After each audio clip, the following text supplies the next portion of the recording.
Hey everybody, welcome back to the channel. So today I have another fascinating case study for you guys today, but before we dive in, I want to share with you some food for thought as it really captures the spirit of this case study. So when a skilled technician encounters a problem or an obstacle, they don't need to go purchase a tool right away.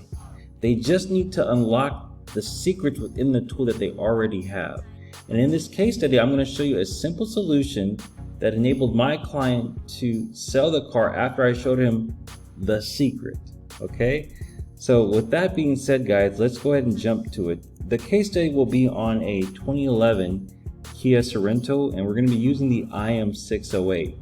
And for those of you who are new to the channel, welcome. My name is Curtis Harden. I'm an Autel Diagnostic consultant. So what I do is I specialize in aligning clients with the right tool strategy, and then I'll provide the support and results that you're going to see in this presentation. So if you are looking to purchase your scan tool and you want my support, go ahead and go to auteltech.co.za. All right, so this is what you're going to learn in this presentation. You're going to see the tools required to complete this procedure, my framework on what to do before doing the key procedure, and lastly, how to add the key with the IM608 step by step. Okay, so here is a little background of this case study. So this client of mine is a used car dealer. He buys and sells cars he gets from the auction. And I remember with this particular vehicle, he said the key was semi-working. So I can't recall if it was a remote that was bad, but it wasn't a product that he could sell to his vehicle, to his customer. He couldn't sell the vehicle with the key being in that state. So what he did was he purchased another key, and he was trying to do the procedure with the IM608, and it kept on failing. All right, and he couldn't sell the car until the key was programmed fully and operational. Okay, so that's when he gave me a call, and the tool he was using was the IM608 PRO, and we're also going to need your extra key. And the way we're going to connect is we're going to get the USB cable, connect to the J2534, and we're going to connect directly through the OBD. Okay, now my first step is to ask questions and analyze the problem. So after talking to the client, he said when he tried to retrieve the pin with the IM608, it failed. So he went to a third-party website to get the pin. Okay, so then he went back to the Autel and skipped the part where it was asking for the pin and it was still failing. So once I learned that, I said there must be an underlying condition that's preventing that pin code to be accepted and registered in the vehicle. So the first thing we're going to do is read and erase error codes in the engine control unit. So we're going to go to Diagnostics, or click Accept, and then we're going to identify the vehicle.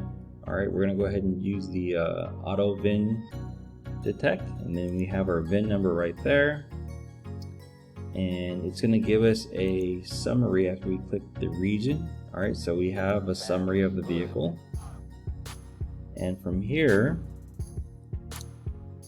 our next window will be diagnosis. So I'm going to do an auto scan,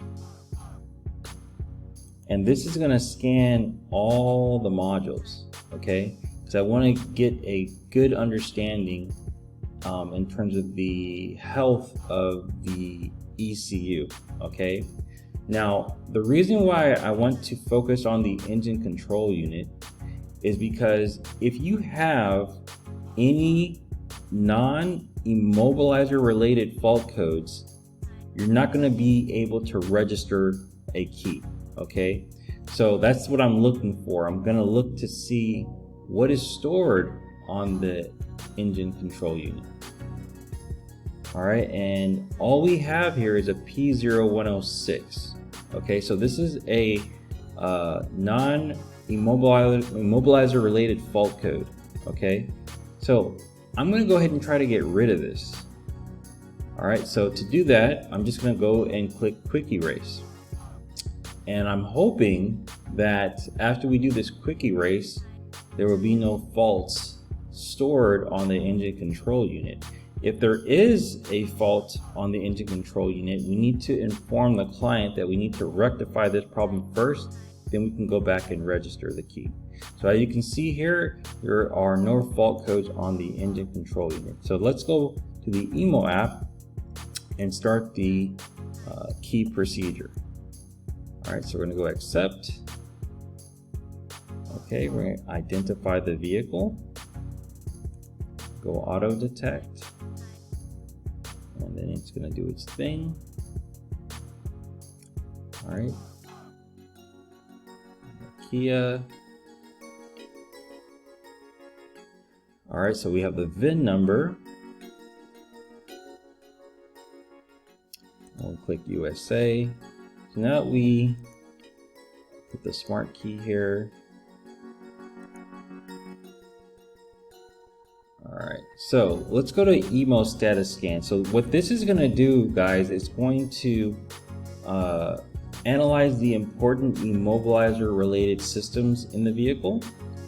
And it's gonna tell us, like, you know, what key is learned, what key is not learned, and stuff like that. So when this gets to 100%, all right, you can clearly see that we have one key learned in the system, okay? And you can see right here, there's no secondary key learned, all right? So the first step we're gonna do is read the PIN code, and this is where he was struggling with, okay? Let's go ahead and click read PIN. Okay, follow the prompts, and we're going to do this all by OBD. So we're checking the network. We have to have good internet connection. The function is only supported for vehicle 64-chip smart card. Please confirm whether the type key is correct. Let's click yes, the key is correct. So you must turn off your Bluetooth in order to do this procedure. So let me go ahead and do that. All right, we're going to turn that off. Now remember, we're connected through the USB port, okay? So that's what we did in the beginning. All right, so let's go ahead and click OK. And we're going to turn on the hazard warning lights and open and close the driver door once. All right, so once we do that, we're going to establish vehicle communication. If it is a vehicle with a slot key, please insert the key into the slot. If it's all keys lost, press OK to continue. Okay, so we're going to follow the directions by putting it in the key slot. Establishing vehicle communication, and now we have our password. So you can take a picture of this with your phone, click OK. Sometimes the Autel saves it, sometimes it doesn't. And now what we're going to do is add the key. Okay, so let's go ahead and escape out of here. All right, so we're going to keep on clicking escape, and we're going to go to add key at the bottom here, and we're going to just let it do its thing. So let's go ahead and start this bad boy. Click start. This function supports add key and all keys lost. Performing this function will erase all existing keys, and all the old keys must be relearned again to be able to be used normally. All right, so we're going to go ahead and click yes. All right, so turn the ignition off. All right, and the instrument cluster is going to go to black. Insert the smart key to be programmed into the card slot. All right, so it tells us the possible positions are. And once we have done that, we're going to go ahead and click OK. All right, turn the ignition off. All right, so it populated the PIN code. Please insert the PIN code. All right, so it put that in there for us. So we're going to go ahead and click OK. All right, and we're going to confirm. And we're going to click yes. All right, and we're going to go to the smart key learning. All right, insert the smart key to be programmed into the card slot. We're going to do it again, click OK. All right, almost there. Okay, programming succeeded. Would you like to program the next one? We're going to click no. And All right, number of current keys is 1. Okay, please exit the system to the vehicle menu and check if the key is programmed successfully. So yeah, the client at this point started the vehicle, and that was pretty much it, guys. Okay, well done. So key takeaways. All right, first, develop a habit of doing a complete auto scan on the vehicle first. All right, the reason why I want you guys to do this is because you can automatically save yourself some time if you scan the ECU and you see a bunch of fault codes there. If there's a bunch of fault codes there, clear them, and if they pop up again, you need to rectify those error codes first. And then the only code that can remain in the engine control unit are immobilizer related codes. If there's anything else, you're probably going to have a lot of problems registering the keys to the vehicle. Okay. Second, run the quick erase function and clear any non-related EMO codes in the control unit.